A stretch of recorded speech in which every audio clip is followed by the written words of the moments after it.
today we've got our normal episode, and then we've got when it gets dark, we'll do dashing in the dark. So somehow we already got an order for a Pizza Hut, and it's like $6.75 plus. So we accepted it. I gotta figure out how to get out of this driveway somehow. Got one too many crap cars here.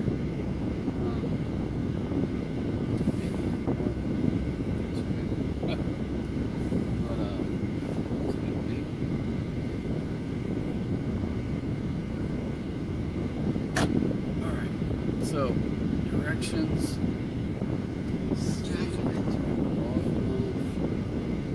Okay, it is a bright, sunny, hot day out here. I've already got the AC trying to cool it off in here. I am going to have to get gas today, so yeah, all joys. So we'll get out here and do the best we can with what we got. Make the most of it. Make some money today. It's a Monday. Sometimes Mondays aren't all that great, and other days they turn out to be just fine. So,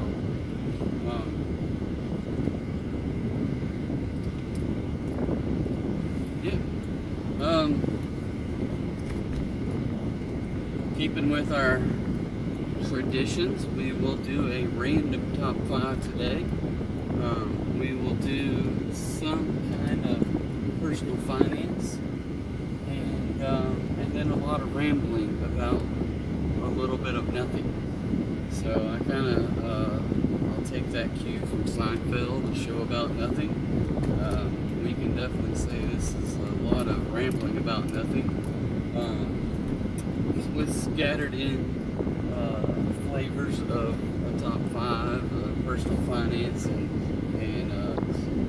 accepting, declining DoorDash orders, and other. I don't know if there's any. If I ever impart any wisdom about door dashing, or if anyone would just consider it rambling gibberish. So I'll let you guys be the judge of that, and we'll just make the most of the day. So it is a, I don't know how hot it is, but it is, to me, it's very hot in this car. So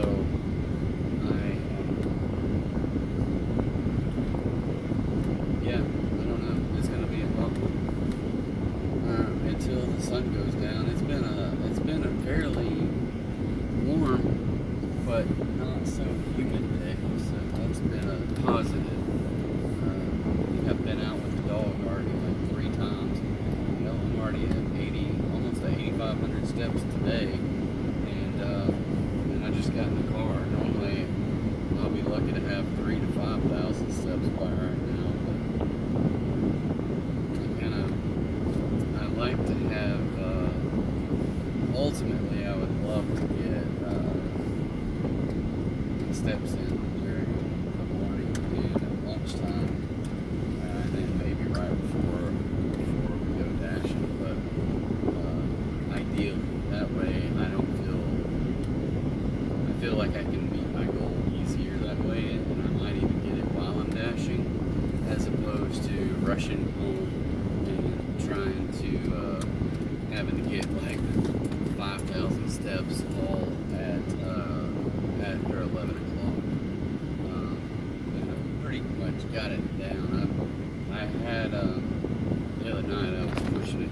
It was after 11, and I was like, "Oh, look at this fancy stuff I found about making videos." And next thing I know, it was 11:15, and I had 5,000 steps. So I just barely got it that night. I had to do some steady. So anyway, I am going to run in here, grab this Pizza Hut order, and we will be right back.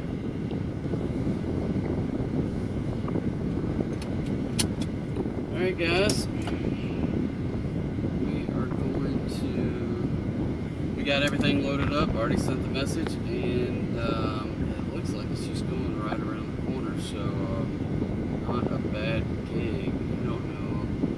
It says to go that way, but I know that getting across that X, getting across going west is not going to be an easy task. So I think I will not listen to these directions. Go my own. So fairly easy. They already had it ready, so that was nice. Maybe the rest of the night go that easy, and may the pluses turn into doubles or something. I don't know. It was $6.75. If it could turn into 13.25 or whatever that 6.75 times 2 would be, that would be awesome.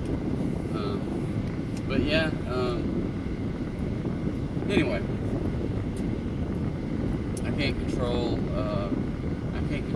what the restaurant's going to do and what the Dash is going to do, but I accepted the order face value, and we'll keep our fingers crossed that the plus is something positive, like substantial. Now,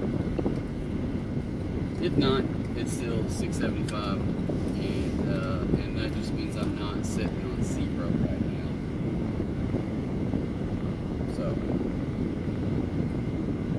So, yeah. Oh wow, there is a camper that is on fire out here. That is not good. And there is no fire truck or anything, and it's in the Walmart parking lot, and you can tell that people have been trying to get stuff out of it and trying to get the trailer unhooked from the vehicle. So, that sucks. Officers out there that seem to be watching, but there's a bunch of people trying to get the trailer unhooked from the truck because there's no fire department there to put it out right now, and I don't hear any sirens or anything, so I think they'd be on the way. Or someone would run into Walmart and get some fire extinguishers and run out there or something. But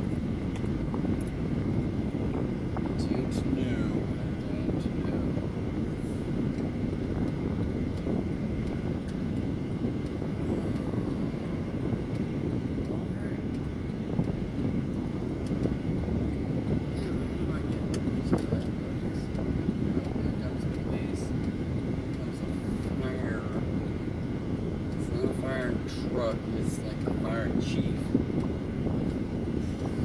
don't know. Maybe they got stuff in there to put a fire out.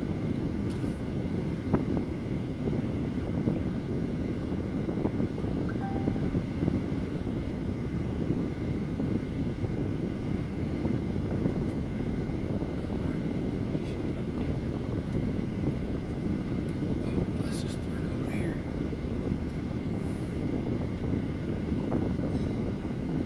Alright, so right in the sun there, so I am going to pause this and run inside, and we'll be right back. Alright, so it was turned out to be a little bit more, $8 and something. I missed the total, but I just got another order, $6.50 for 4.3 miles. I will go ahead and accept that. That's over my $1 per mile quota. And the restaurant says it's ready to be picked up, so let's head that way. It looks like the fire maybe has been extinguished over there at the Walmart parking lot, because it was coming out like crazy when I got out of the car and looked over that way, but now I don't see any smoke going up in the air. Alright, let me out. We're so close to this restaurant, it says arrived at the store. Can't get over there because there's a bunch of people trying to get out of this parking lot. This parking lot has a bank, back entrance to a Walgreens, a bunch of other places in a strip mall. And there's just cars going from everywhere to get to the exit. Alright. Okay. So here goes.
for them. I know it's been crazier things have happened, or maybe not for them, but I know my grandparents used to have travel trailers all the time.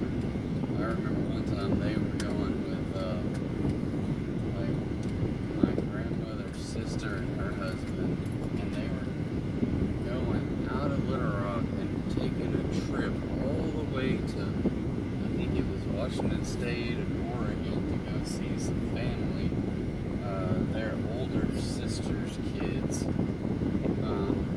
And yeah, they were somewhere like in Nebraska or somewhere, and the wind blew the trailer sideways off the hitch and rolled it down a hill, and there was just debris everywhere. And that's like my grandma says, yeah, my grandpa was running through the field chasing $100 bills, because that's the way they traveled, with cash. He had it stuffed in some drawer somewhere in the camper, so crazy times. Alright, well, I am going to run and pick up this food, so I'll be right back. Okay, back in the car. I gotta clear out all the stuff. Clear all the apps for a few days. Okay. So we already sent a message. Picked it up, run away. Directions. And we got some apartments that's not far off the freeway, so. Alright. It is.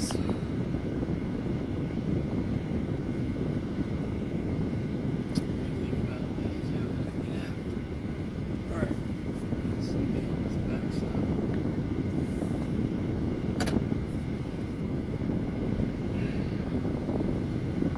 So, it is today, Monday.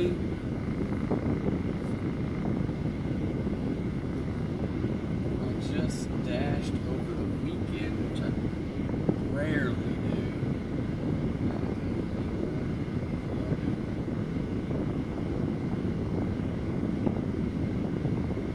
This may have been a mistake. I'll just stop right there and find a market. Okay. Alright. So, this weekend, I'm trying to think of what all. So I dashed on Saturday night. Made, I made like $60 or so, close to $60, 58 something. So not too bad for like 2.5 hours. And, I mean, 3 hours counting my drive home after that last delivery when I shut it down, but it was still good. We've been, because I have never seen more than the first one. We're watching the Mission Impossible movie, so we watched a couple Saturday night, I think, and then another one on Sunday. And they're pretty good movies. I think that, I've not been a big Tom Cruise fan since maybe like, Risky Business or something like that. So it's been a while. But they're okay. They're, they try to throw the little twist with you, and they try to get you with the fake costume where they rip it off their face every single time. So that's the little, I don't know, I just think it's kind of cheesy myself. But it is, I guess it's part of it. I wonder if they keep that up. I know it's been prevalent in the first 3 episodes. So much so in the 3rd episode where it shows they have this magic like attaché case or something where they open it up, put a blank thing in there, and it carves out the person's perfect face, and they magically put it on Tom Cruise's face and fixes voice strip and all that fun stuff.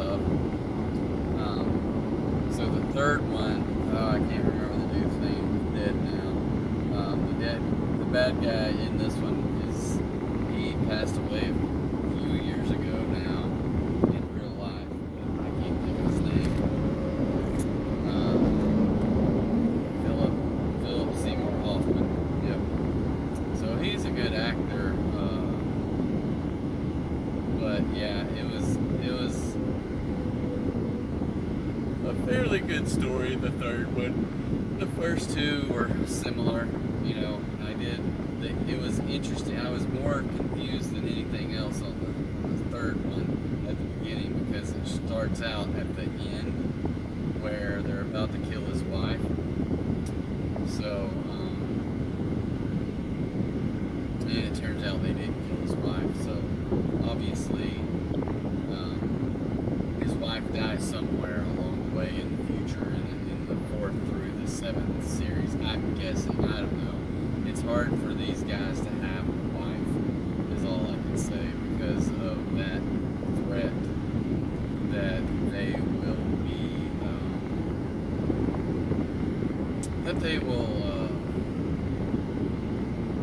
the bad guys will kidnap their wife, because they can't just keep making a movie where they kidnap the wife every Mission Impossible. So anyway, so we did that over the weekend. I'm sure, I don't know. So we just got, and we're gonna be out. We're not gonna be around when number 8 comes in. So I don't know if it'll still be at the theaters when we get back in town. Maybe. But yeah. So a lot of stuff like that's gonna be going on. Not that it's going on, but we're gonna try to catch the excuse me, try to catch the rest of those videos or movies. I think we have them on Hulu or something like that. I can't remember, Prime or Hulu. I don't know.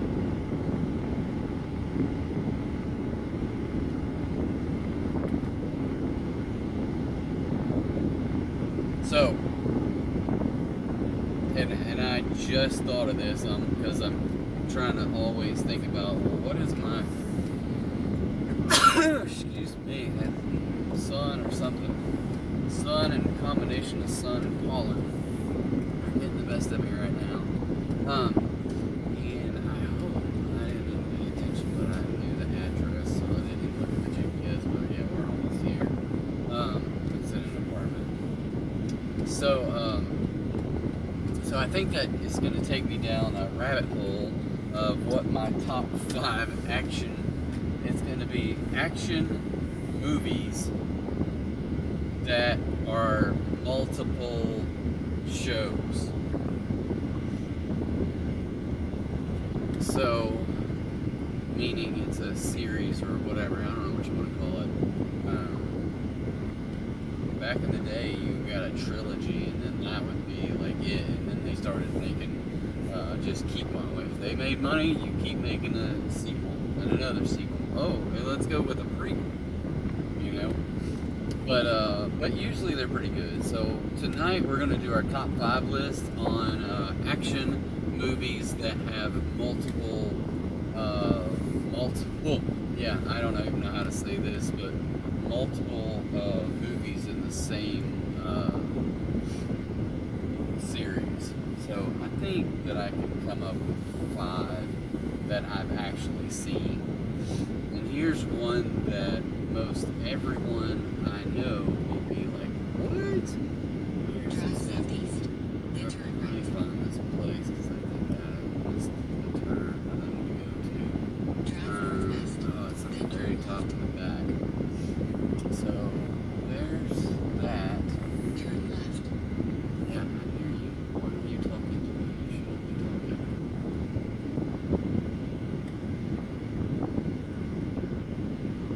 In 400 feet, turn left. You know, I don't know why they can't put numbers on the sides of the buildings here. Because that's where people park. And that would be nice for them to be able to see. But that's the building. Alright. So yeah, we're gonna come up with the top 5. Hey, guys. I don't know where these buildings are.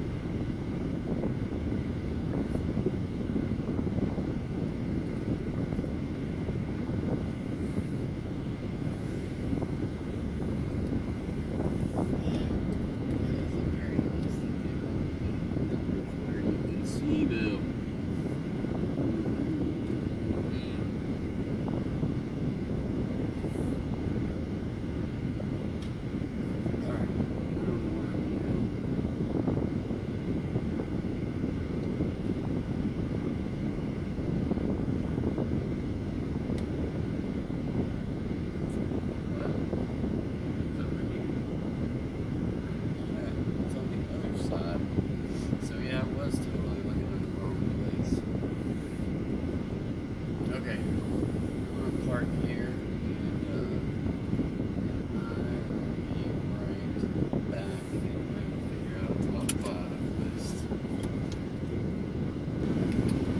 Okay, got everything delivered. We are back. $3.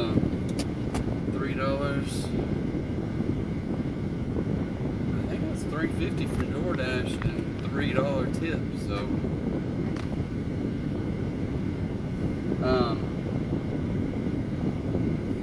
yeah,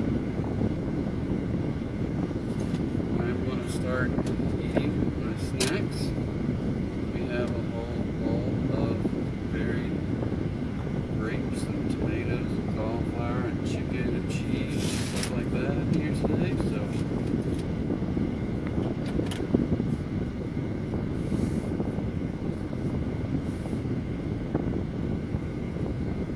you get to watch me eat. Yay!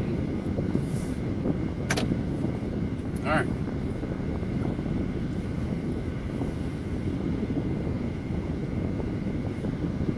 So 2 orders in about 30 minutes, and we are at $14.75. So far, that to me is not a bad Monday start, because 30 minutes in, you already got $14.75. So let's keep going.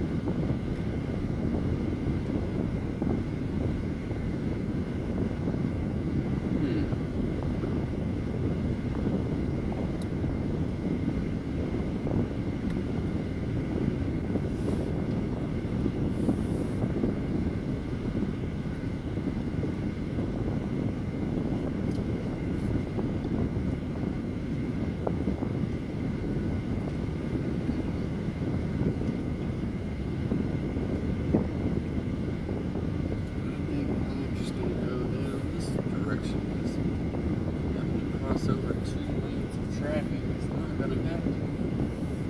Or not 2 lanes, but you got to cross over at one, and then it goes right up to another stop sign that you have to cross over to go left again.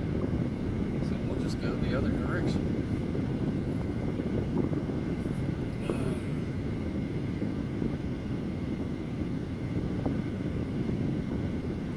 Facebook just keeps sending me more and more messages that don't have anything to do with me. They're like, hey, maybe you'd like to do some fun stuff that your friends are doing that they didn't invite you to.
Haven't passed any restaurants that we normally would get orders from, so hopefully we get down this road a little bit here, get into some stuff. I see these headlines that are on my notifications from the news app that I use, and it said something that the U.S. Department of Education is going to start garnishing wages from people that are defaulted on their student loans.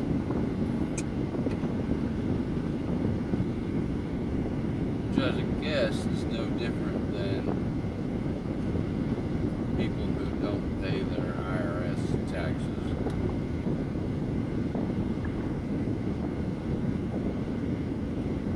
I was way behind on my taxes one time, or not way behind. I was behind on paying them, and I had just all 1099 money, I think. And I owed $10,000, and I was like, there ain't no way I can pay that. So they didn't set up a garnishment because I worked with them to make a payment plan. But yeah.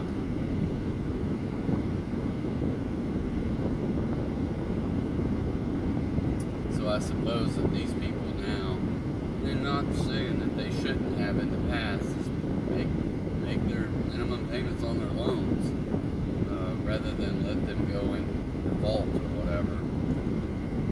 And just like the IRS, you can't go default on the IRS because they will figure out a way.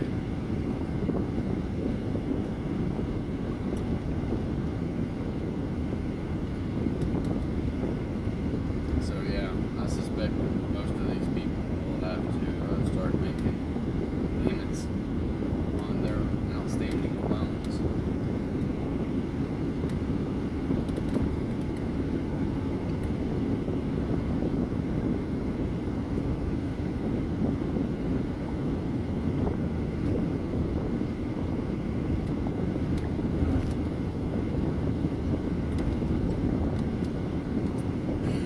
Ultimately, for me anyway, I personally am not the biggest fan of the government getting involved in loans, and I don't mind the government enforcing certain laws or not, enforcing laws. Normally they don't enforce the laws that they pass unless it benefits them directly. But there's so many laws on the books that they don't enforce, and then they say, well, we got to pass this other law so that we can enforce the law that we wrote before. And I'm just like, that's a bunch of hooey. But ultimately, if the government is in the business of loaning money, then they're in the business of collecting money, and they're never good at collecting that money unless you hand it over to the collection to the IRS. Or you treat the Department of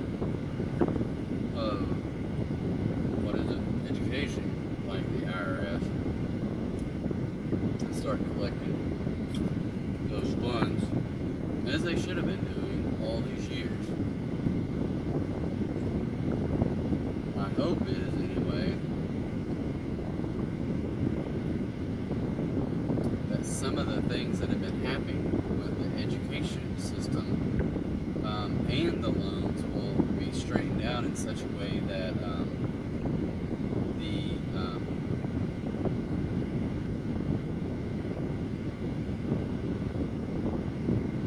the education let me just back up, that people will evaluate how much money they're borrowing and the interest rates and the payment system based upon the valuation of what their education is going to bring them. So if you go out to a high dollar expensive college and you go and get a basket weaving degree, then you borrow $200,000, then you're not going to be able to earn enough money basket weaving to pay that money back. So hopefully you think better about your choices while you're young and going to college, and that your parents, if your parents have the money, then they should loan you the money, and if they don't get paid back, they don't get paid back instead of being taxpayer dollars.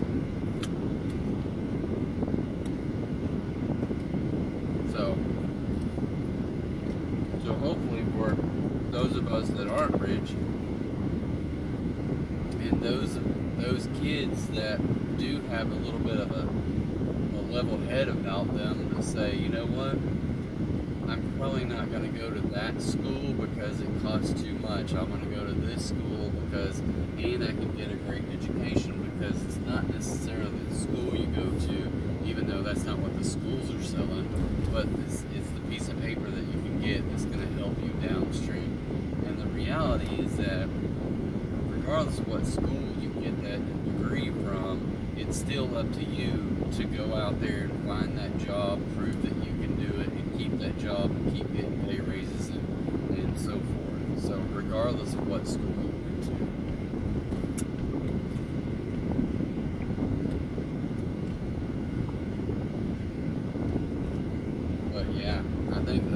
harder to get free money from the government to go to school, education will change in the United States so that it's education based upon the things that we need to make a better citizenry, better work.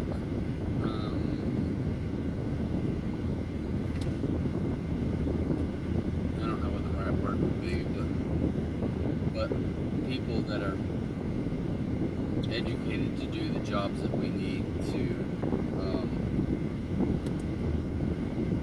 for them to be successful, for companies that are looking for people to be successful, and so forth. Because if you go out there and you get degrees in things that only a university will hire you to do, then there's a need for that. But I remember hearing a couple of years ago or a year ago that Stanford was an example where, I think it was Stanford or some California school, but they had more employees than they had students. And I'm like, how? And it just becomes this big gluttonous mess.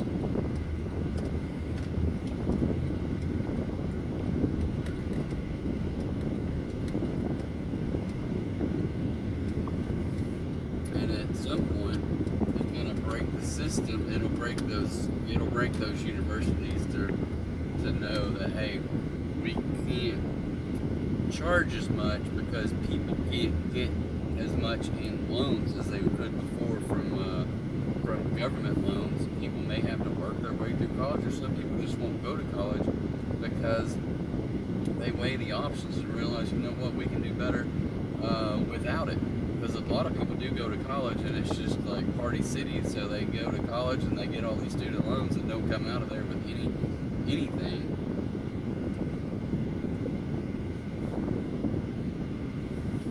Other than a huge loan. And I'm sure there's a few and far between on those particular ones.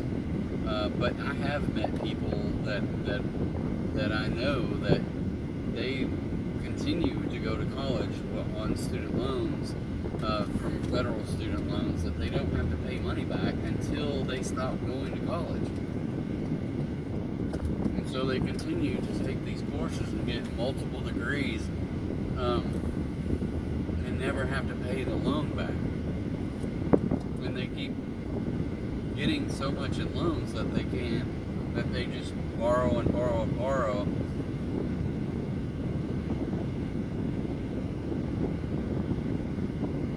So I don't know what's going to happen to those people.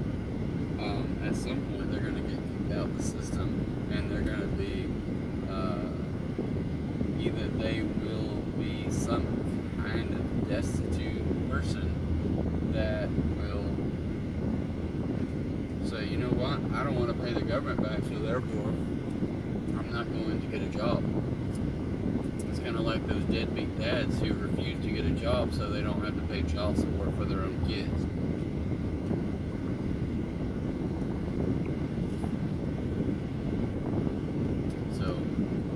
That is a thing out there. It's very interesting, but I do believe that just like the housing market, that people got plenty of loans that couldn't afford to pay them back, and their degree would have never afforded them to pay them back over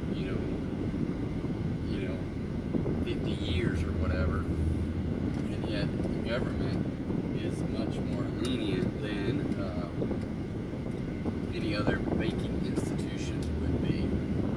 I think that the government should be in the business of maybe writing laws to say you can't discriminate against people based upon anything that other than their ability to pay the loan back, right? And then to be able to collect the money on the back end. But the government shouldn't be in the business of loaning for houses, for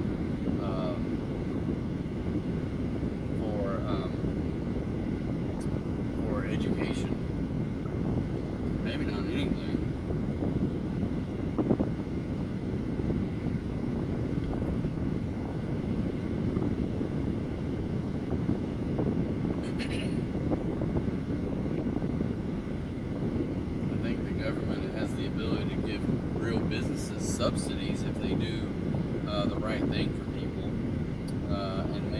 less money on things that are done by the government, or at least something associated with government laws that say, you can only make like these.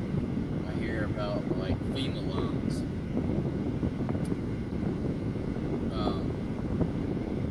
Maybe the government doesn't have to do the loaning itself, but they get a private entity to do it, and quote unquote back it by U.S. government.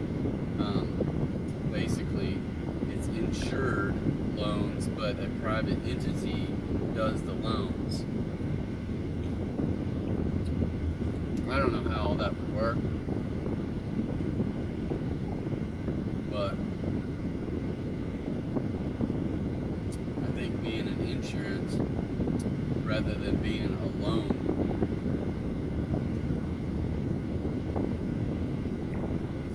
provider makes a lot more sense to me.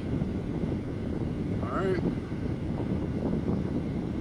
So we went up and down and all around and didn't get any type of order whatsoever.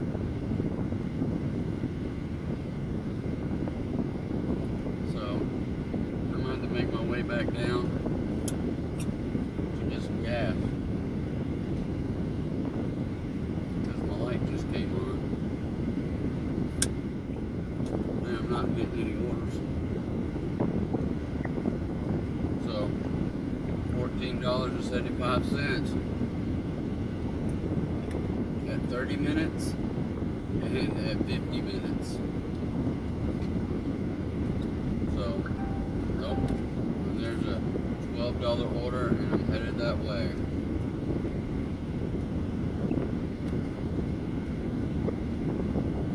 Cool.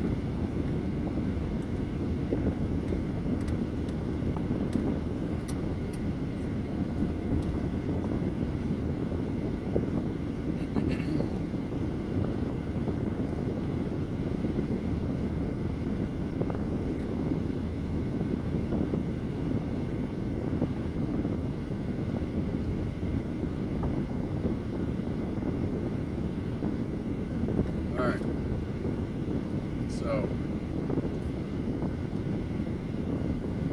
at some point I gotta figure out this top 5 list.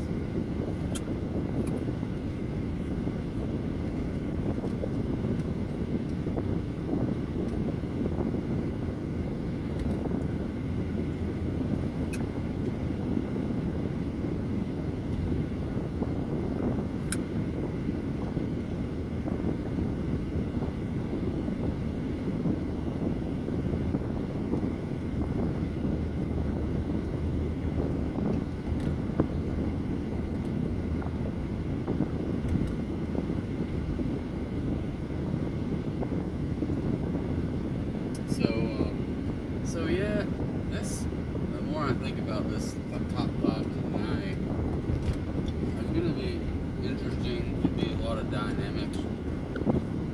You know, you include like, I just said action.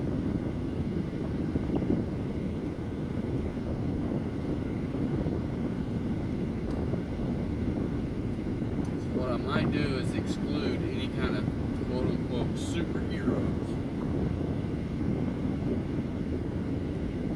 So that takes out Marvel and DC and all that stuff.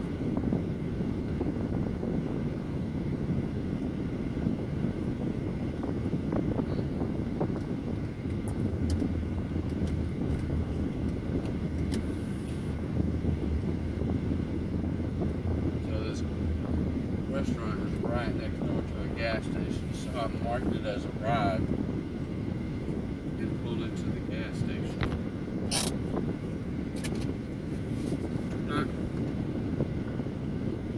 They have very detailed instructions.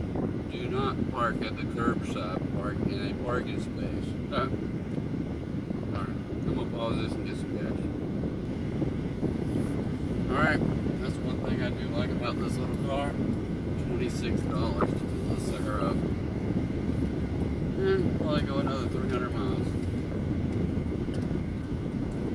So I am here at this little pizza place, and I will be right back. Alright, so 10 minutes away. Let's see where we're going. Looks like I'm staying north of the freeway. Oh, back it up, back it up. Directions.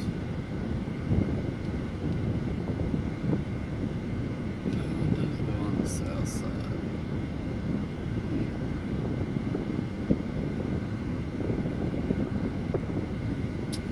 Well, if it goes on the south side, then I can make a different path. Alright guys, still drinking out of my Lark water bottle. There's a link for it down below from Amazon. If you need to buy something, I can promise you it doesn't cost any extra if you use my link, but it does help out me as an affiliate. So just think about that if you ever need anything.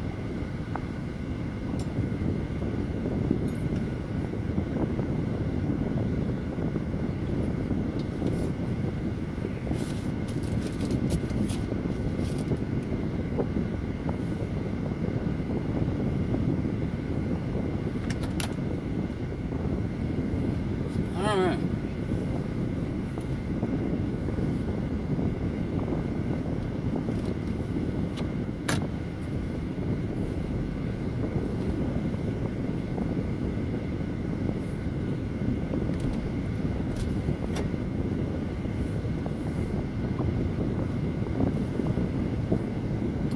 So I packed up a little bit of cheddar, sharp cheddar cheese, and some rotisserie chicken that goes in with my veggies today. So a little extra protein, no added carbs.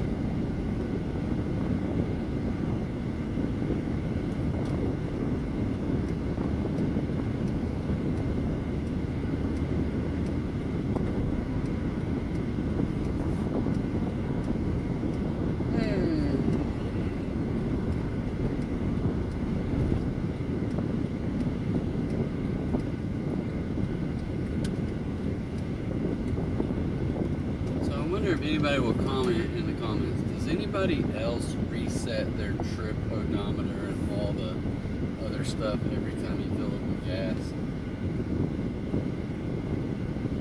It could be that newer cars do it already for you, but I just wonder about that. I always like to know what my gas mileage is, how many miles I get on a tank of gas. I guess it could also be indicative if something was going on with your car that you automatically just started getting, like you were getting 1 mile, like whatever your miles per gallon is average, and then all of a sudden you drop considerably. It could mean a lot of different things. Either you changed your driving habits, like you're got your foot on the pedal the whole time or whatever. You always think you're a drag car racer whenever you take off from the stop lane. See all that kind of stuff. So the last couple of tanks I did not get near the gas mileage that I got before. So I need to really try to be more cognizant of how I drive to see if I can get it back to 32, 33.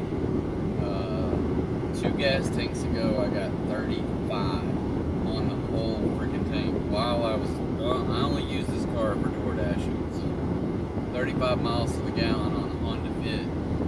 I felt pretty good about it while dashing. So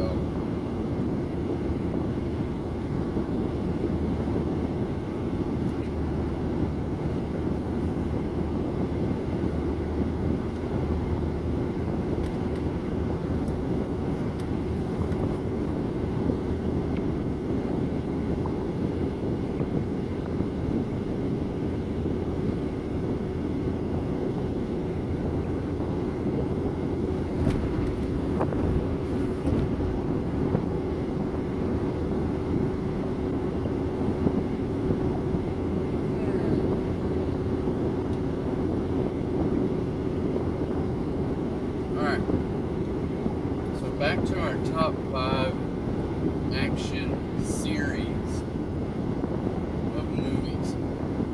So I'm thinking of some that I really like. I'm thinking of some that are like superheroes that I'm going to take out. I'm thinking more along the lines of present day action type movies that are series. And here's one that I have never seen an episode of, and everybody was like, "What?" Every time I tell them that I've never seen it, I've never seen the Fast and the Furious. I know that sounds crazy, but yeah, never seen Fast and the Furious, not a single episode. I wonder if that's something that I should put on my list. I had only seen one of the Mission Impossible series up until this past weekend when I saw 1, 2, and 3.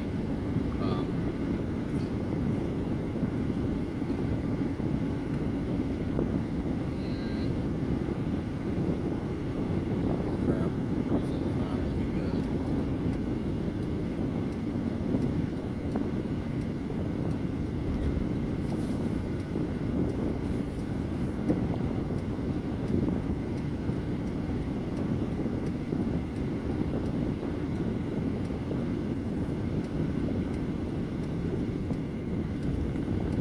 So I'm trying to think of action series.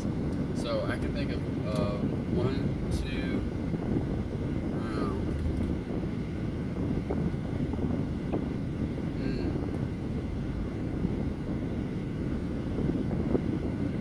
Action series. So that takes away all the Marvels, all the DCs. I'm gonna say take away all the Star Wars, all the, I don't know. I'm not a big Star Trek fan, so take those off the table.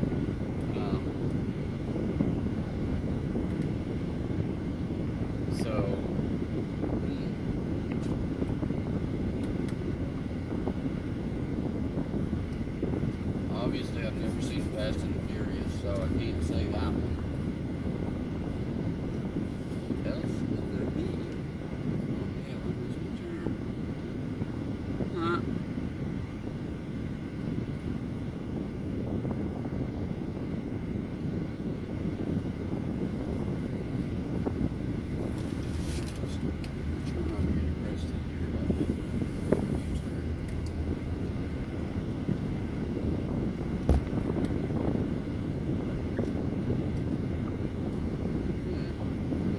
Quite a bit.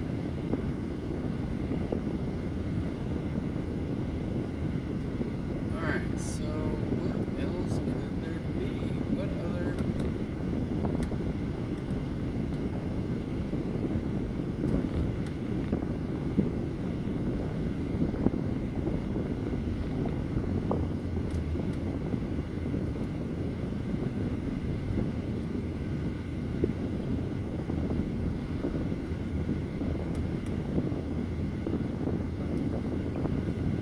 So I'm trying to think of, I know ones I don't want to just blurt them out because they're probably going to be in my top 5. There's some that I'm thinking of that I wish would have been series because I absolutely, and for whatever reason, it looked like they were going to be series. But The Man from U.N.C.L.E. is one of my absolute favorites. That's not a freaking, there's no sequel, there's no prequel. And I'm like, all because Armie Hammer turned into Superman. And that other dude had to have some weird kinky stuff going on in his life. And he might have got canceled. So, and the girl became Lara Croft. So there's that.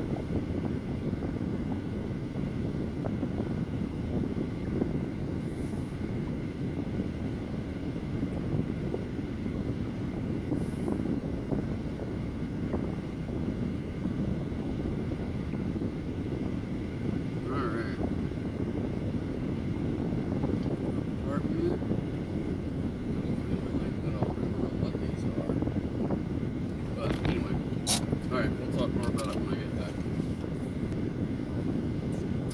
She was out there waiting for me. So $4 DoorDash pay with an $8 tip, so $12. That was nice. So that puts me in 1 hour and 15 minutes at $26.75. Okay. So yeah, one of my favorites it probably would be if I included ones without a series, probably my number 2, maybe number 1.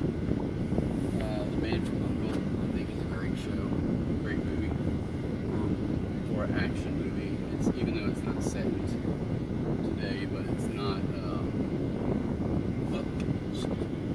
it's not futuristic. It's not fantasy. It's not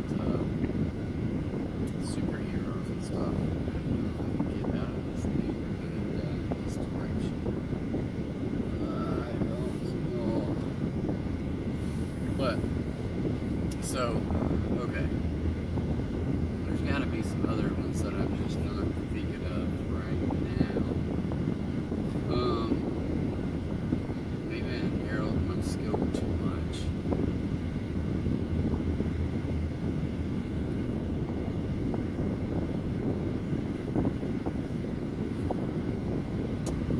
I don't know where these roads go. We're first gonna find out. So I'm gonna tap into Gemini and see what they have to say. So okay, Google. What are some action series that have sequels or prequels in the movies that are not futuristic or have superheroes in them?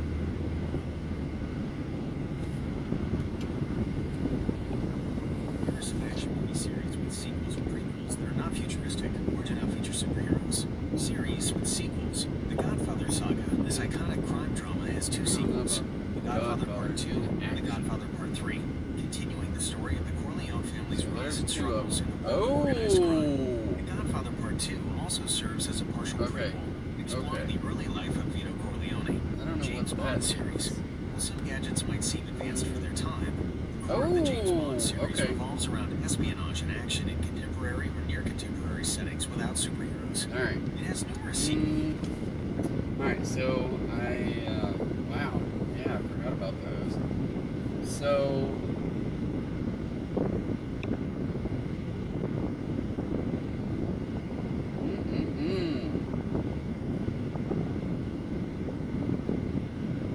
okay.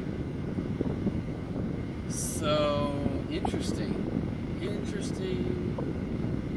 I think, so, here's what I'll say, because number 1, I have never seen Fast and Furious. Number 2, at least I haven't seen all of the Mission Impossible ones, so we'll put it as a, oh my goodness, what is going on?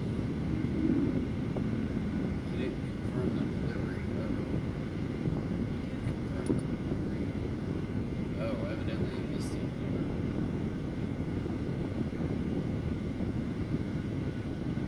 And they put me on resume dash. That's what happens when reach silver level. What the heck? How did I get the silver level?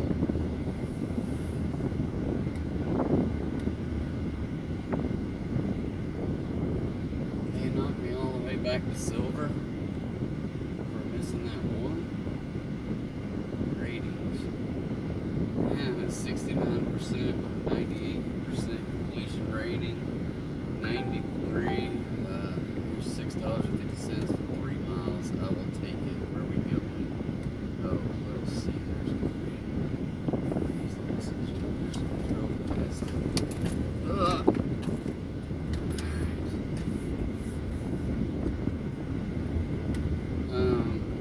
5.0, 157, and I'm at 24.85 lifetime. Okay, so I feel like just looking at that thing on Gemini, I know my top 5 because I just can't go on with these things, right? So, wow. And this is just me trying to figure out what the order is. So, I'm going to knock off Fast and Furious. It's got to be in some people's top 5 because I've never seen an episode. I haven't seen all the Mission Impossible episodes, so I'm going to take those out. I'm going to go in here and I'm going to pick up these pizzas, and then we're going to figure out our top 5 fast top 5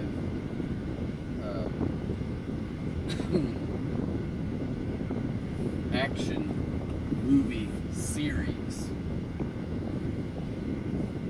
So I'll be thinking about how I'm going to order these things while I pick up this pizza. So we'll be right back. Okay, we got the food, packed it up, figured out where we're going, got the lid off of my snacks, and we're going to head that way.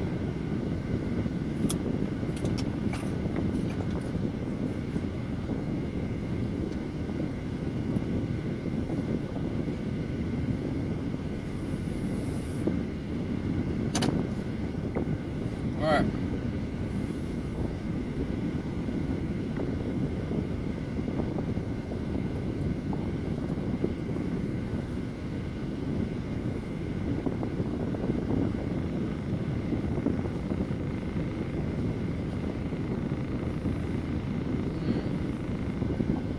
We're going to go a different way.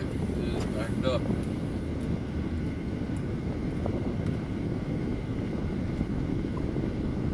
So, top 5 action movies series. I got a couple of honorable mentions and ones that I haven't fully seen. So, I'm watching Mission Impossible right now. That's what made me think of this this top 5 list.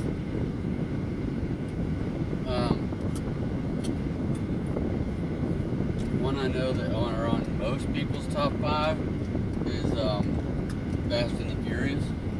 I have not seen a single episode of those. Maybe someday. Other honorable mentions: Terminator.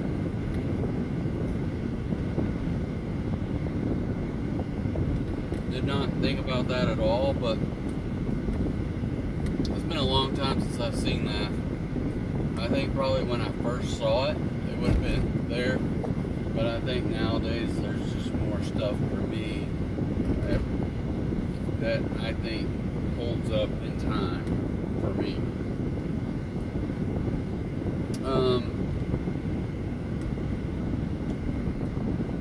Another honorable mention would be Rambo. A little nugget that I consider to be something that I think that they messed up on personally.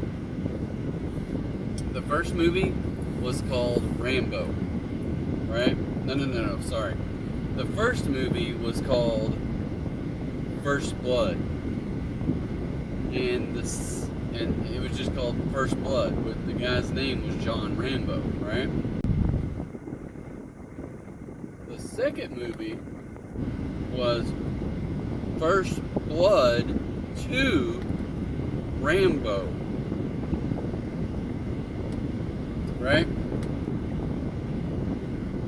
Okay, First Blood 2 Rambo. The third movie, they just pulled something out of their rear ends, and awesome, thank you. I left a couple of dollars under the doormat. Well, that was nice of them.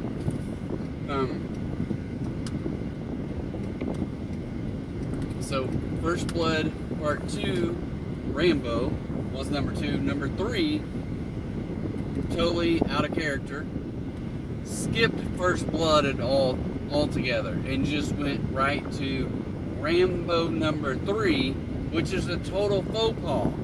It should be First Blood 3, Rambo 2, if you know how to count, right?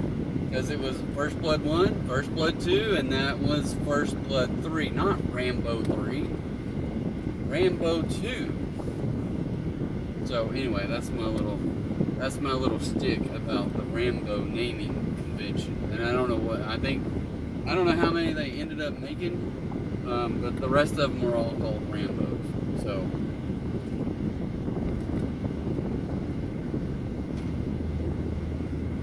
alright.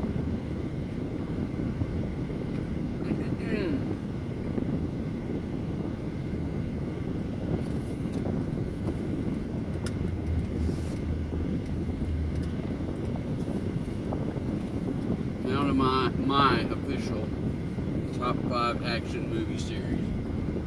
Number 5.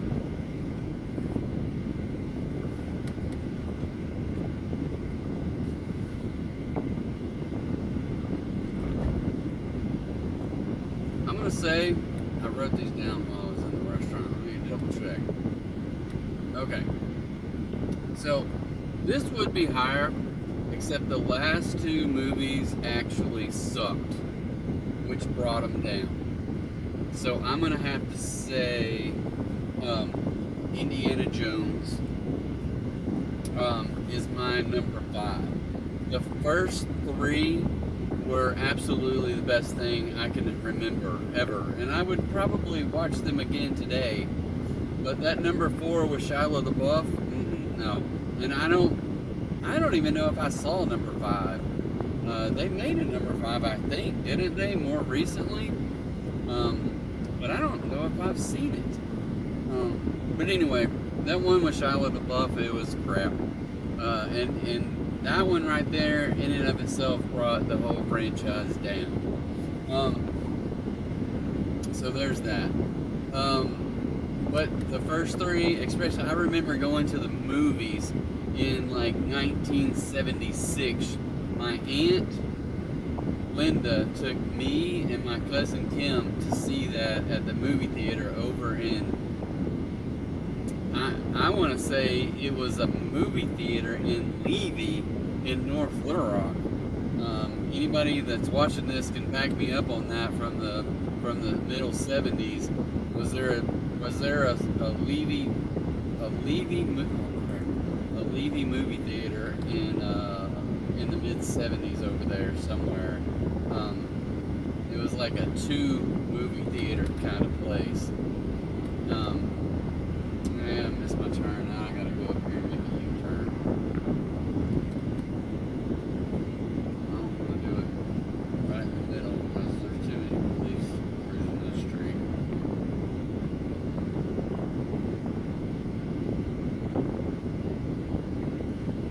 Fortunately, there's a roundabout right up here.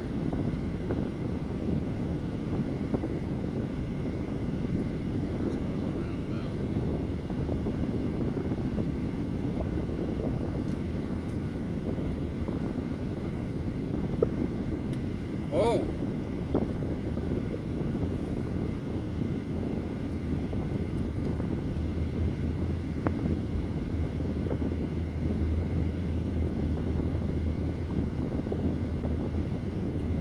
Here's another one that will go in the honorable mention because I really feel like the later versions of it brought it down. But the first one was one of the best movies. And this is where I don't know if you would want to call it an action movie or if it was more on the horror side. But Jaws, the first one, carried the series. The second one was okay. The rest of them were crap after that. They tried to get into the 3D crap and it was just horrible. But the first Jaws movie was absolutely wonderful. Now, so anyway, that's going to be honorable mention on as well. So let's go back to, so number 5, Indiana Jones. Love the, what was it? Indiana Jones and the Temple. Well, I can't even remember the names of them anymore. The Last Crusades was the 3rd one. Yeah, I can't remember the names of them. But Indiana Jones and the Temple of Doom. Was that the first one or the second one? But anyway, and not remember. Wow. I think it's official. I have an early onset of some kind of dementia or something. Because I can't remember the names of the Indiana Jones movies.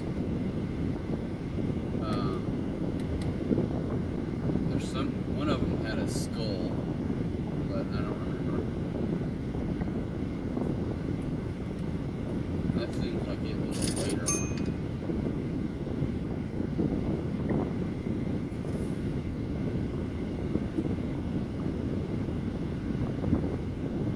Something about a crystal skull. That could have been the second one. But anyway, so Indiana Jones number 5. Moving on to number 4. But I do remember that 1976, 77-ish, go into that Lakewood Theater to see Indiana Jones, the very first one. And when that rock thing comes rolling down after him and all that stuff. And then also later on, taking your kids to Disney World and seeing the I don't remember which park it's at. I think it's at the movie park, whichever one that's called now. But they had that whole Indiana Jones theater there, and it was freaking awesome, all the stunts and stuff. But yeah, Indiana Jones. We have an awesome picture because we got my kid when he was probably like 6.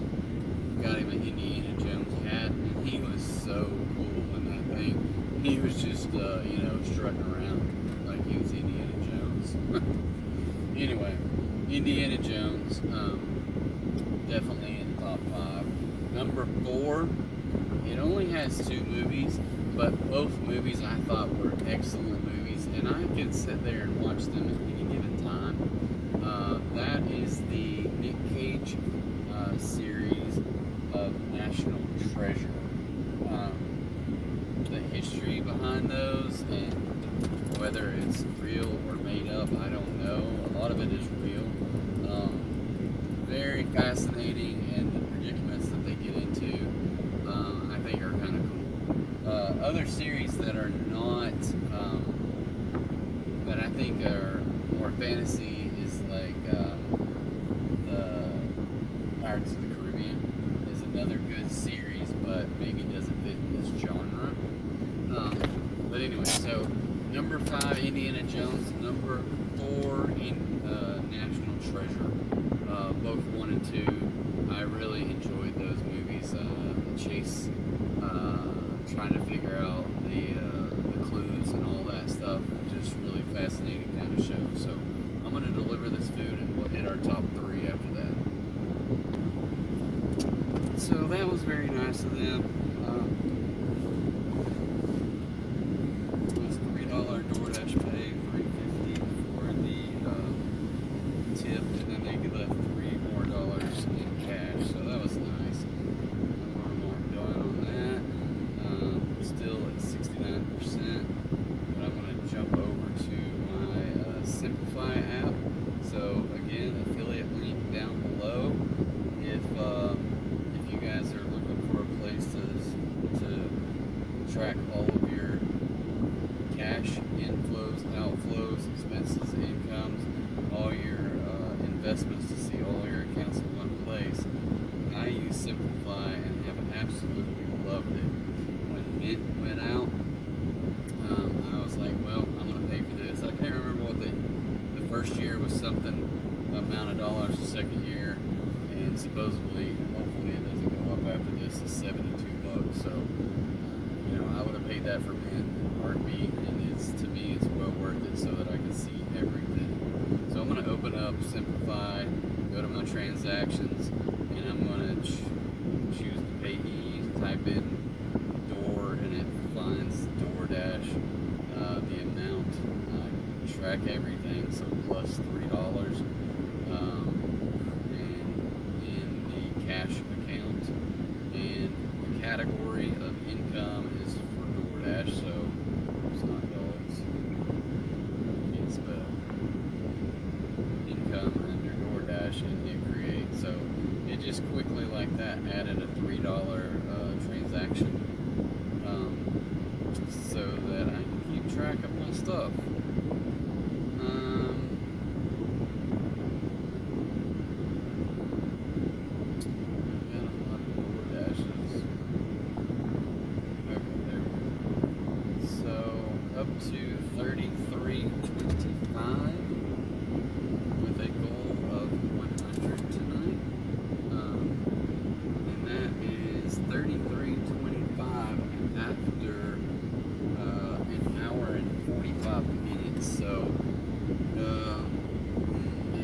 next 15 minutes, I need to have another $8-ish.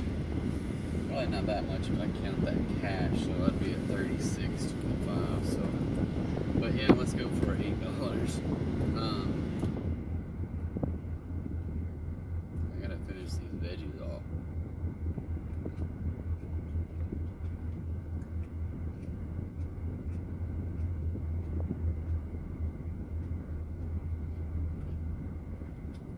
All right, so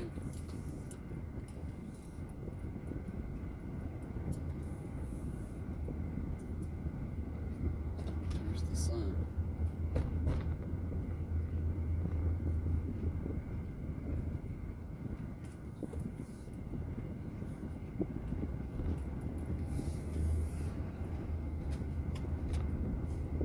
Back to our top 5.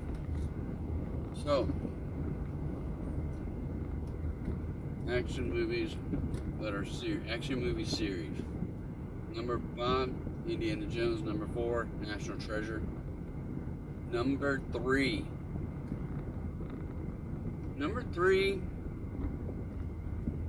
was a little bit of a toss-up because I feel like it could be up higher, but the ones that I have at 2 and 1 are really ones that I don't know how I could have moved them down the list at all. But yeah. So number 3, and I totally whiffed on this because I don't know why, I just wasn't thinking about it until I did that query with Google, whatever it's called. I know where I'm at. I was like, I don't know where I am.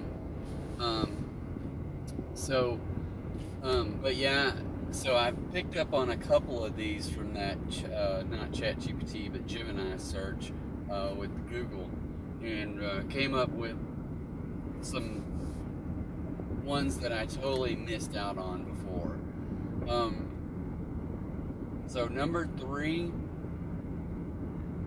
is going to be John McClane with Die Hard. And some of the best parts about Die Hard is the fact that that Bruce Willis is absolutely hilarious. He is funny in almost everything he's ever been in, even when he's not trying to be funny. But you know, some of his famous lines, like I can't even say it. Yippee-ki-yay. I can't say it at all. It doesn't come out of my mouth right. But that line, I can't remember all the good lines he had in the very first one, and I don't really remember that much about some of the other ones. I remember the second one was in an airport. I think that was the second one. I don't remember. I've totally forgotten now. It seems like the second one was in an airport. I don't really remember the 2, 3, and 4. It seems like the 5th one, it was his son and they were in Russia, and that one was a really good one, I thought. I remember another one where they were in some other country and they had to take a tunnel to escape this huge tunnel they were drilling somewhere. But yeah, it's been a while since I've seen those movies, but just based upon the first one, and I know the rest of them, I enjoyed the rest of them, that I'm going to put Die Hard at number 3. Number 2 in our top 5 list of action movie series. So this was, I guess it wasn't that hard of a deal for me to pick this was number 2, even though it's one of my favorites of all time. It's still hard to put it at higher than number 2 because of who's number 1. But number 2, and it's nothing that I just I'm not an absolute fan of Matt Damon, but those Jason Bourne movies, the way they were filmed, the action scenes in them, the storyline, they weren't cheesy by any means. And I just thought they were really well made, good movies. And I haven't read the books, but everybody says, obviously they say the books are way different, you know, and they always are. But this one, I can say that I don't know because I didn't read the books, but the fact that they were adapted from a series of books, I really enjoyed them. And I guess that makes me think of another series that I haven't put on here, but they don't really label them as series, but the whole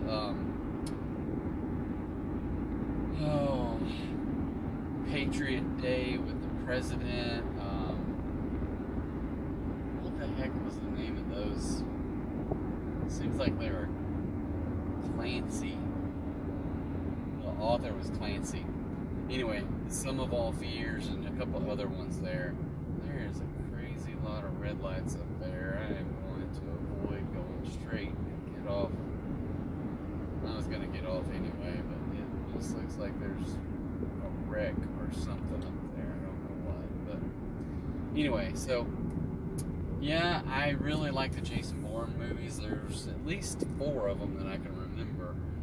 And one of them was one that I thought it was a really good movie, but it's like Matt Damon decided to take the week off and wasn't in that third. Was it the third or the fourth one? Maybe I don't remember which one he wasn't in, but he was like, yeah, he's not going to be in it, but they used clips of him from the first 2 or 3 all throughout that one. And Jeremy Renner, I think, was the dude, and he was really good in that movie, I thought. So I just thought that was a good movie.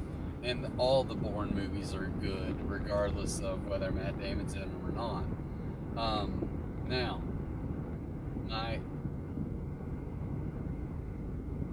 number one, I can honestly say it's number one, not based upon years and years and years of great movies. It is based upon, well, it's got years and years and years of great movies because they don't make them every year. They make them every few years.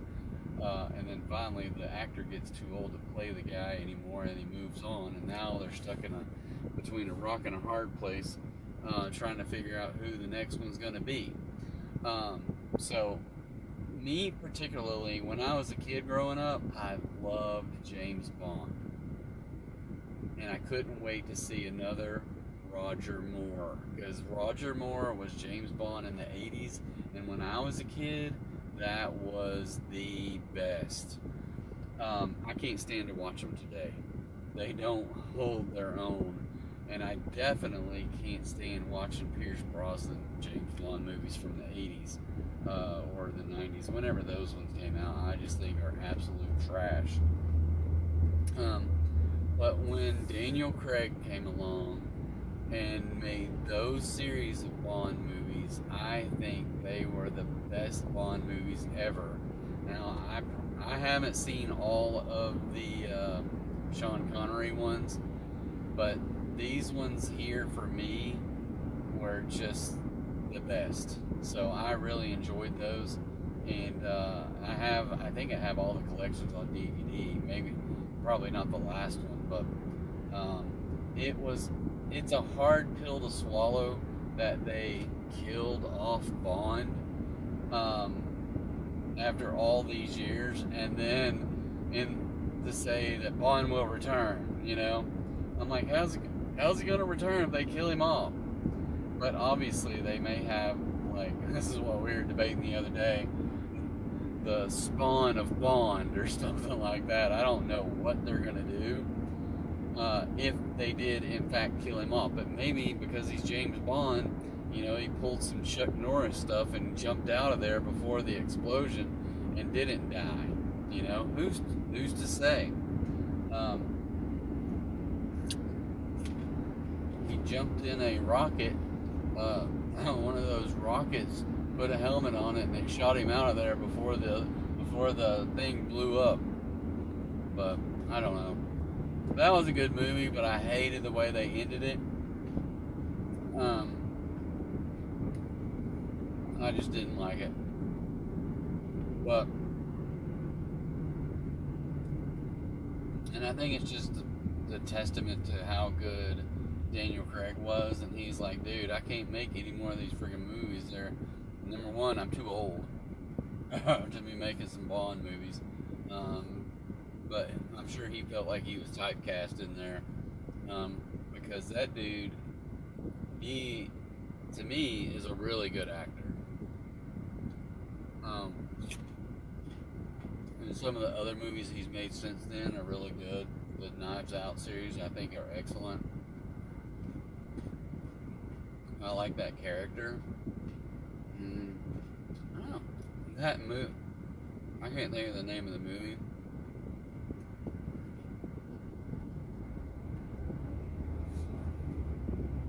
But the character he played, it was like a, I can't remember the actor's name, but it was some plot to steal $1 million or millions of dollars from a NASCAR race, and the character he played in that movie just cracked me up, because number one, it's James Bond.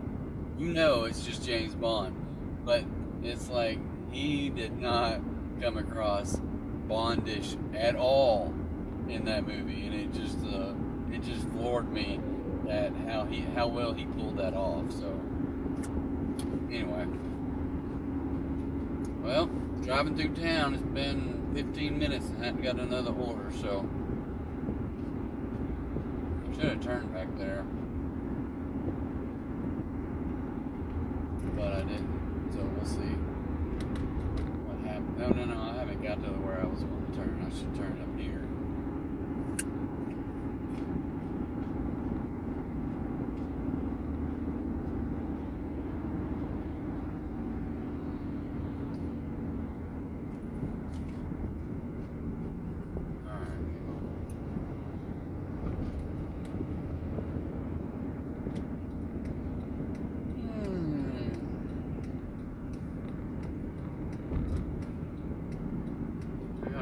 Carrots tonight. I don't know why.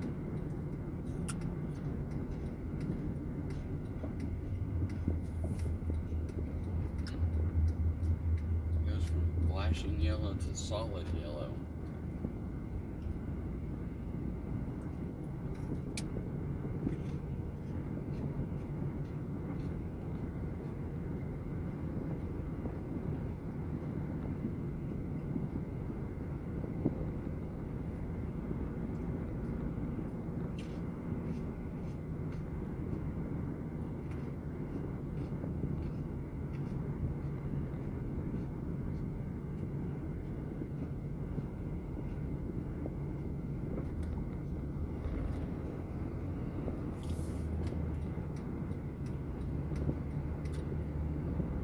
But anyway, so, yep, my number one top action movie, James Bond series, especially with Daniel Craig.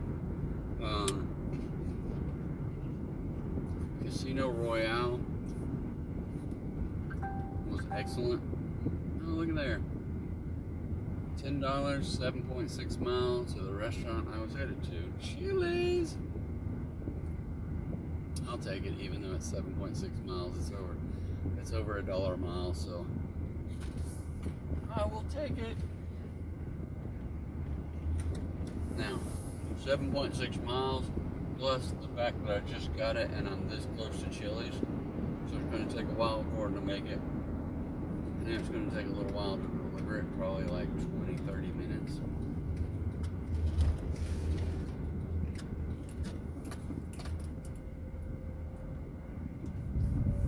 So, hopefully,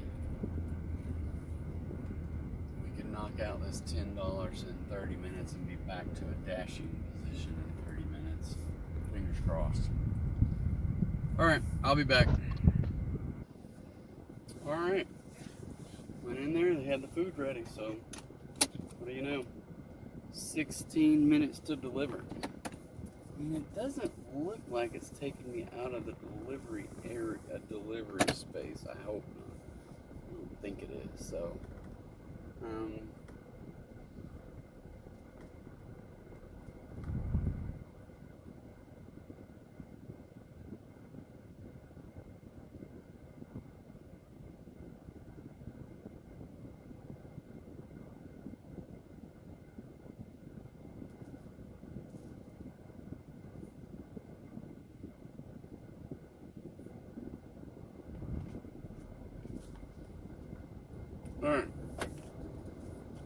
So just to recap, the top 5 action movie series. Number 5, Indiana Jones. Number 4, National Treasure. Number 3, Die Hard. Number 2, Jason Bourne. And number 1, James Bond 007. Okay, good deal. Good times. That's another top 5 list. Random, picked out of thin air conversations or whatever. And we'll move on to whatever else we're going to talk about today. So, I got to come up with a financial advice before it gets too dark. So we got a little ways. And I don't have a clue what I'm going to talk about.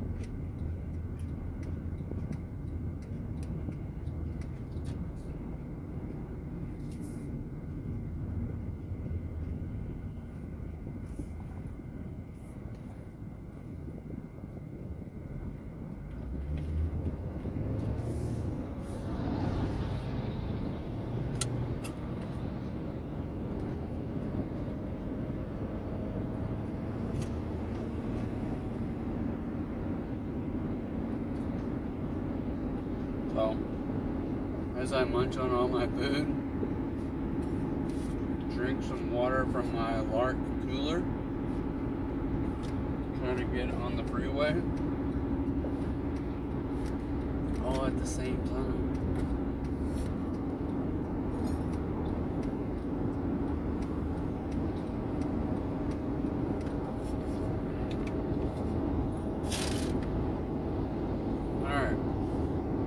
So, financial discussions about what we should be doing with our personal finance. So, we've talked about credit cards and credit card debt. We've talked about putting money back at intervals.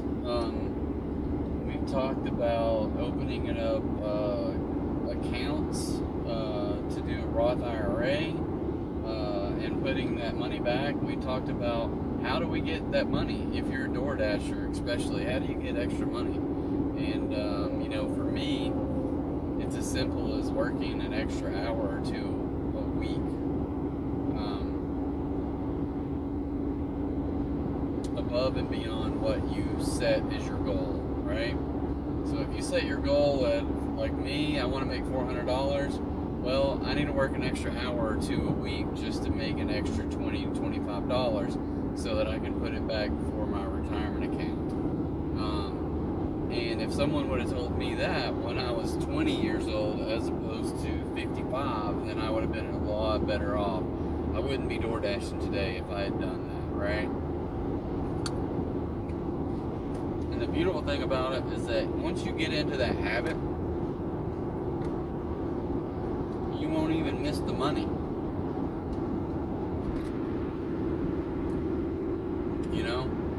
You'll have a mindset that it's not your money to start with. So just give it up, let it go, and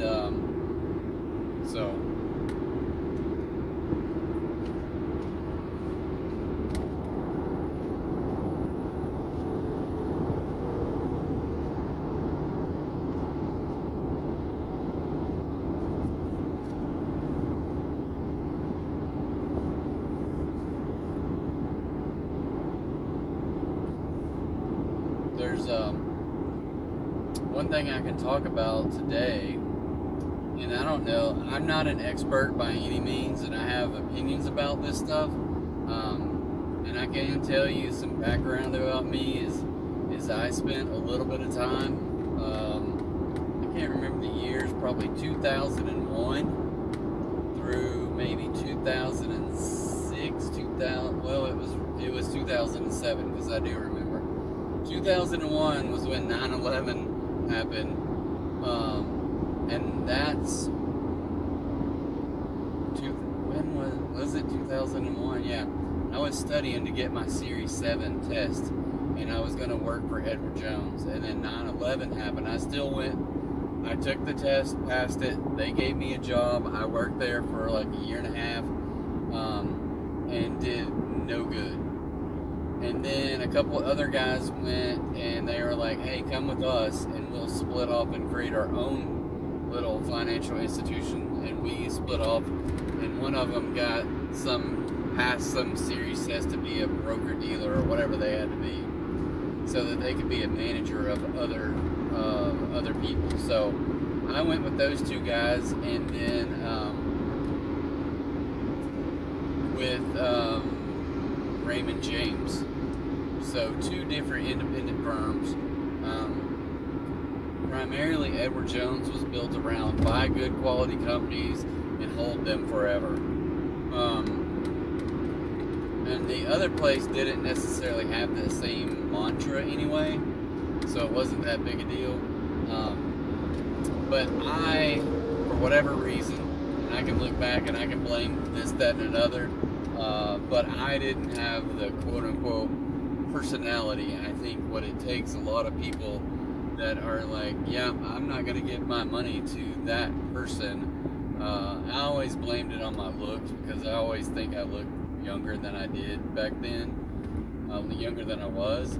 And so it was just hard for people to kind of say, hey, I'm going to give you hundreds of thousands of dollars and let you invest it for me. And, you know, the reality is, going through Edward Jones, I really believe that Edward Jones is kind of like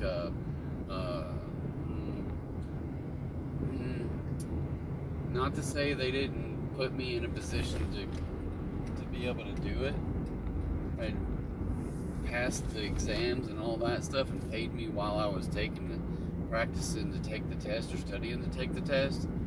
But I really believe that was just a way that they could go through. They would hire 20, 30, 60 people a month across the country, get them all doing the same thing, and have on the same path. And if some of them worked out, then that was great. The ones who didn't work out, the ones that couldn't feed themselves with what they were making there, then they would just replace with someone else. So I don't know if they still have that hiring practice, but that's basically it. I equate it to a used car sales lot. When my brother started in the car business, he started out as a used car salesman, and he just answered a newspaper ad that says hiring immediately 10 individuals, blah blah blah, So and the reality is, they hire multiple staff hoping that they get one. Now with Edward Jones, there's a little bit of downside, and they put some due diligence into you as a person.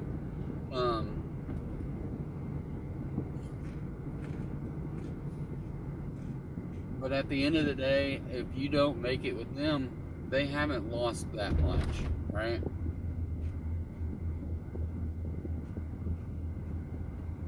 So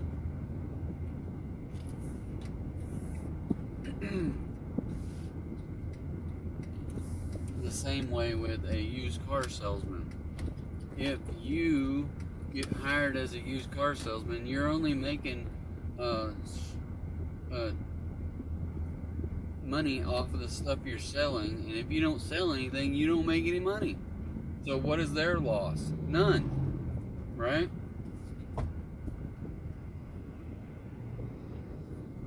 So it's a win-win situation, and if they can find one good person out of that lot, then it was worth it for them. And I do believe that about Edward Jones. It's kind of a sad situation that you're entrusting people that were hired in a similar fashion as a used car salesperson, and then the crazy thing is that if you draw in money, even though it wasn't enough for you to live off of, all those assets stay with that branch, and they go to the next person they dump in that branch.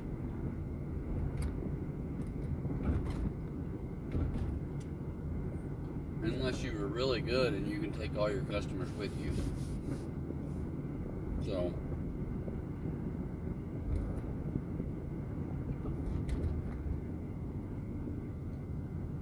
it's very interesting. But any which way, I did that. I would say I was not very good at it as far as the sales process. I like the numbers.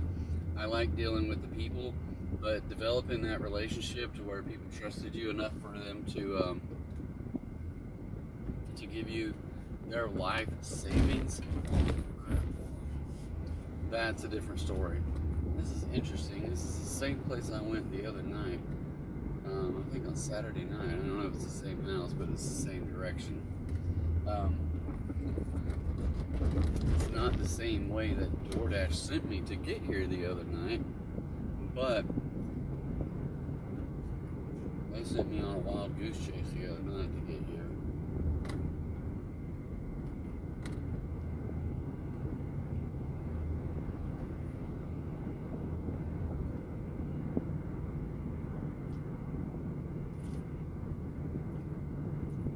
So I've always had a fascination with numbers and stats and things like that. So I do like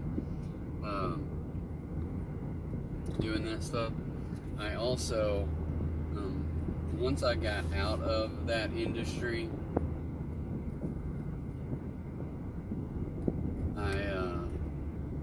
and I never was able to. All I did in that industry was fail.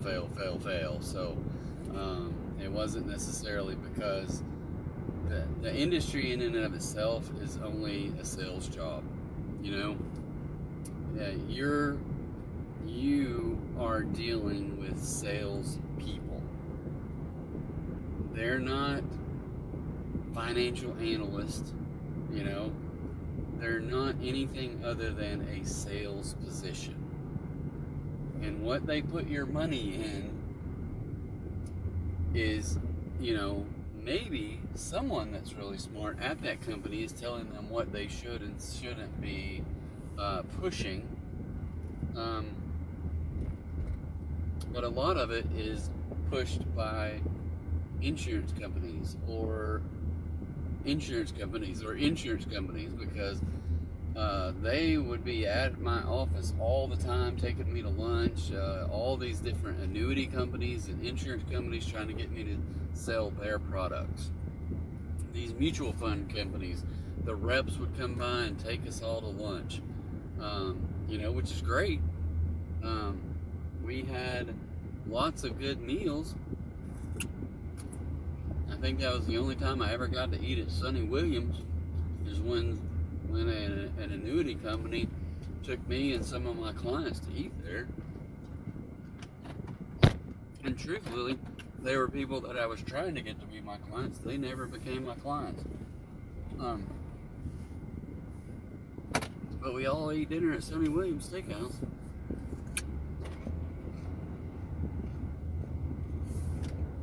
So it was good. Well, I'll talk more about whatever. I'm just rambling on here about history, of my history.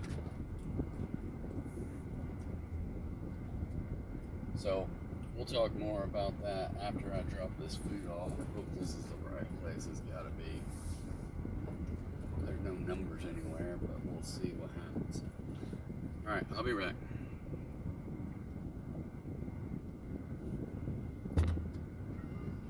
Alright, so back from dropping that food off, it was a $5 DoorDash, $5 tip, $10 total.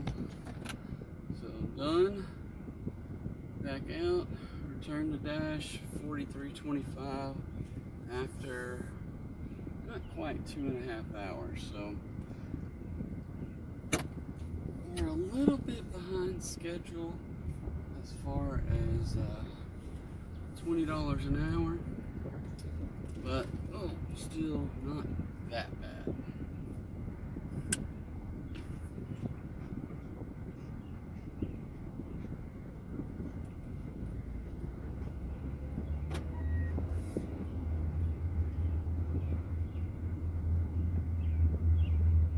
Okay, so back to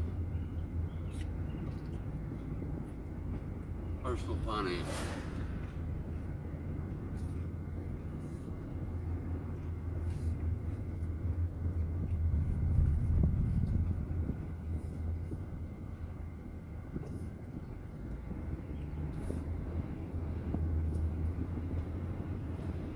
So, personal finance, I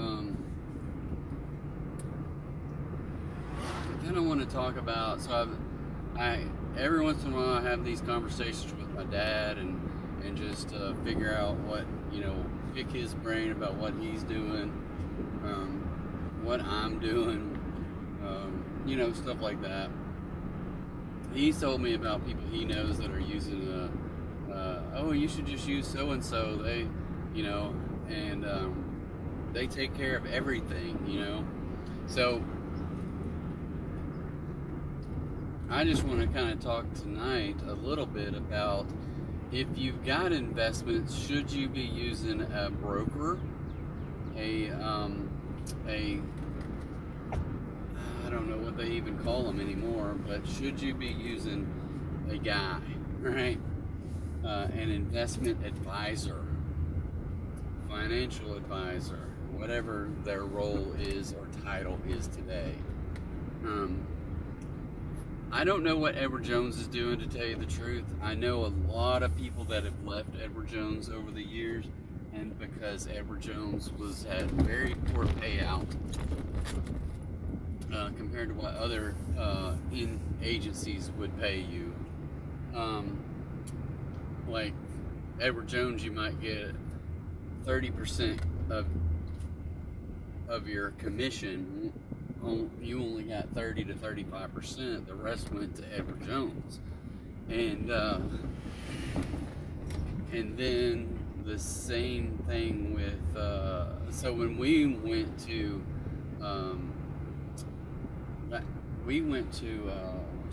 whatever I said, Raymond James. Well, their payout was like 90 to 95, 85 to 90% or something crazy like that. I was like, okay, maybe I can make a living here. Well, no, I couldn't. But anyway,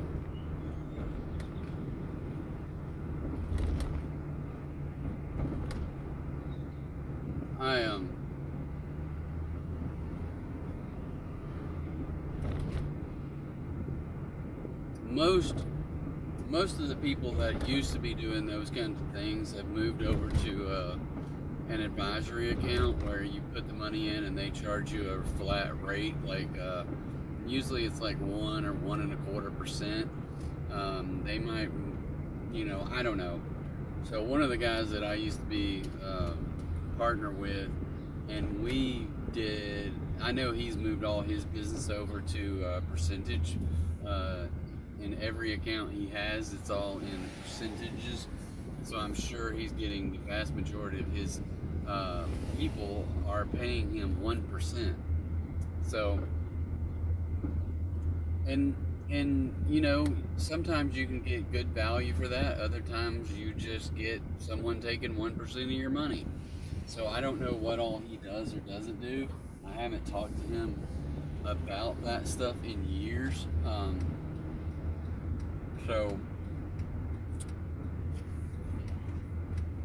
I just don't know. But it's just one of those things. If you feel comfortable, here's what I'll tell you. Is that if you feel comfortable,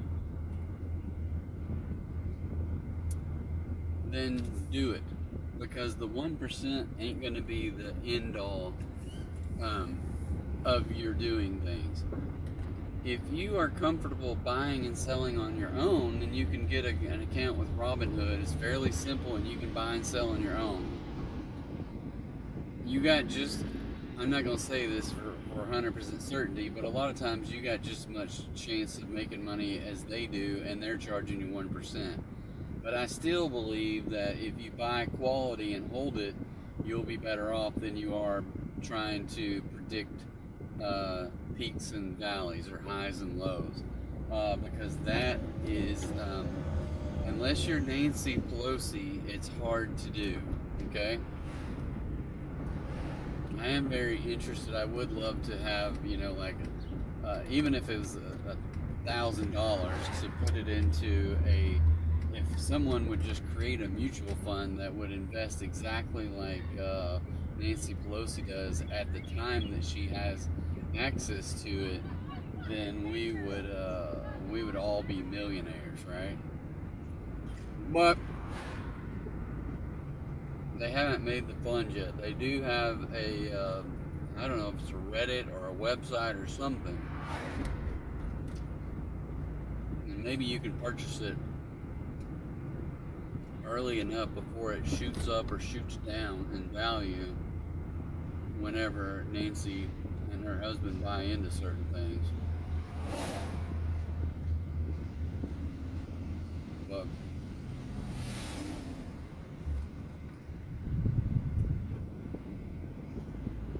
anyway, so back to my little advice here is I think for me the better thing is to be able to be in the markets and feel comfortable with it, and knowing that you have to be able to bear the burden, and sometimes you're going to pay someone to be able to talk you off a ledge, whereas if you're doing it yourself you don't have that person. So in that regard, it might be beneficial to have someone that you're paying 1% to. But if you don't, then and you feel comfortable with it and you know the risk, and if you're invested in quality, then the risks are less, right? So I feel comfortable just saying even if you just take like the S&P 500 or the Russell 2000 and those index funds, and investing in things like that, or I was looking at a different type of investments where you can invest in ETF, which are low fees. They're called exchange traded funds, but typically they have lower expenses than anything else. And most likely, if you are paying a broker dealer 1%, most likely they're investing you in ETFs anyways. All right, so we got a 650 plus with only a 1.5 mile delivery, and I just passed the restaurant, so we're gonna go ahead and accept it, and then figure out how to get there. I'm gonna have to go. It says to make a U-turn, so I'm gonna have to do that. Seeing how there's no cars coming.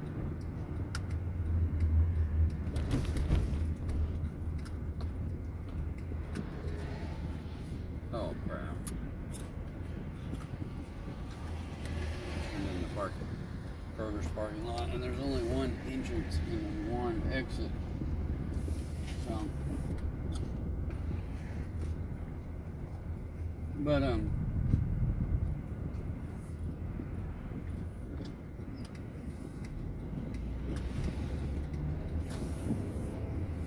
that's what I would say. If you feel like you need someone, pay them the money. If you feel comfortable doing it yourself, then there's ways you can do it for little to no money. Getting into those exchange traded funds, doing something like dollar cost averaging. So if the market does go down, then you're protected because you're buying stocks every week, every month. So if the market goes down, then you can buy more with the same amount of money. If it goes up, then you just know that you're buying it on the way up as well. So at the end of the day, it's going to average out, and you're going to be better off because of it. So I think for me, the one thing I just recommend is make sure you get in there and you are doing the things that are going to put you in a position. Now, is that right for everybody? If you're if you're working and you got 1 year till retirement, being all invested in the stock market, is that the best thing for you, or should you look at something else? Definitely be looking at other things. So like moving money into more towards savings or finding higher interest rate things that are safe. I have money that's in savings accounts that's there for a rainy day, and they pay me interest as opposed to something that has the potential to grow big. So it's kind of a hit or miss kind of thing there. But the older you get, the closer to you needing money, then you will want to make it to where it's more stable. Anyway, all right, I'm gonna go get this food. We'll talk a little bit more about this in a minute. Thanks. All right. So I'm trying to finish all my food up before I get back on here. So I got all the food packed up in here, and they had it ready. That's probably the first time ever. Whoa, excuse me. Now I got some weird hiccups.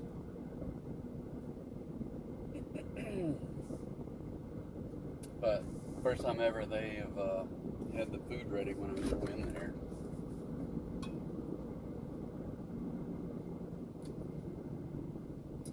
It says 1.1 mile in 3 minutes, so.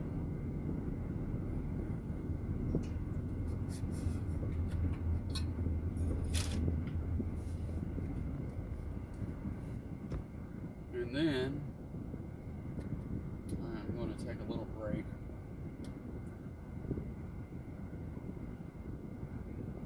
Go grab a bite to eat. So I ate all that, the veggies, and then you get a phone call to say, hey, come and meet me for dinner. And I'm like, okay. So we're going to go meet for dinner, and then I'll get back to DoorDash in a little bit. I almost have all my steps in. I'm at, sheesh, I don't know what I've done here, but yeah, I'm at 9612. So just getting in and out of the car, and will get your steps somehow, some way.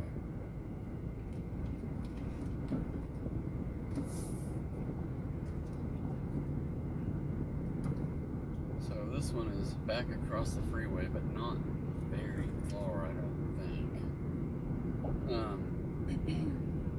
And then it looks like we're gonna have some Mexican food, so yes, just what I need, some more Mexican food. So it may be that I eat healthier once I get to Portugal. So evidently they have a diet high in seafood, and so we plan on going to the market every day and getting stuff for like breakfasts and eating breakfast and maybe lunch at home and eating out. So we'll see how that works out. Because we don't always eat. Well, if I'm up, I eat food. I know that. If I sleep in, then I go straight to lunch.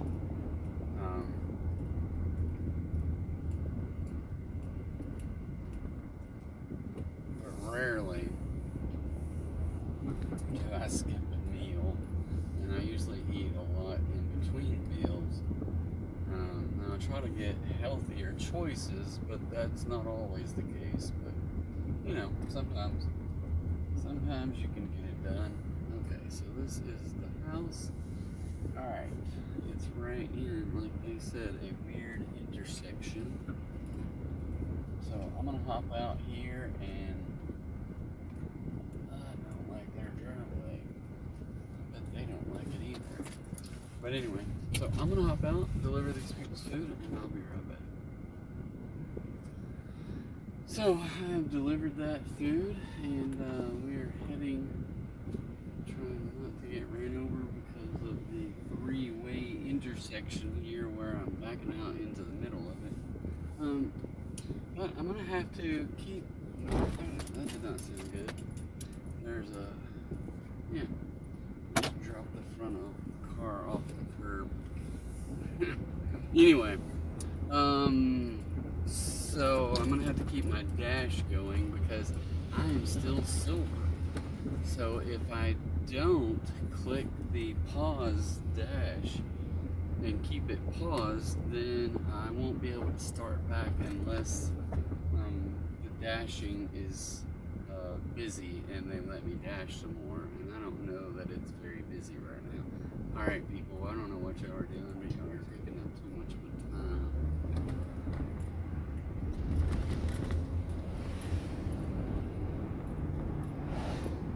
my time. So I've learned this trick, and is that you can pause it, and when it gets close to the end, you can unpause it and pause it again, and hopefully not get any orders in the second or two that it takes you to pause it again. And then just keep on the pause going. So I've done that several times. But anyway. Alright, so with that being said, I don't know how much I'm up to. I should be up over $50 now. And we'll come back and talk some more later, or it could be the end of this one. If it's dark when I get back from dinner, we'll just stop this one and go into, we're right at 2 hours on this one. So we might just do that now anyway, and pause and stop this video and jump into dashing in the dark later on. So with that, I bid you guys adieu. Enjoy the rest of your night.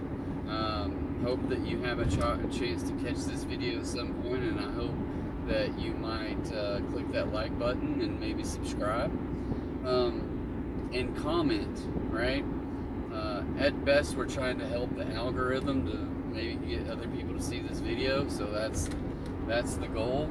If to help me do the things that I do and want to do, and not cost you any extra money, but use those affiliate links that I have listed down below. So I would greatly appreciate that. I know it won't make a lot of money, but every little bit helps. So and if there's questions you guys have, just put them in the comments. I'll be happy to do my best to start that conversation. So have a great night, and I'll catch you later.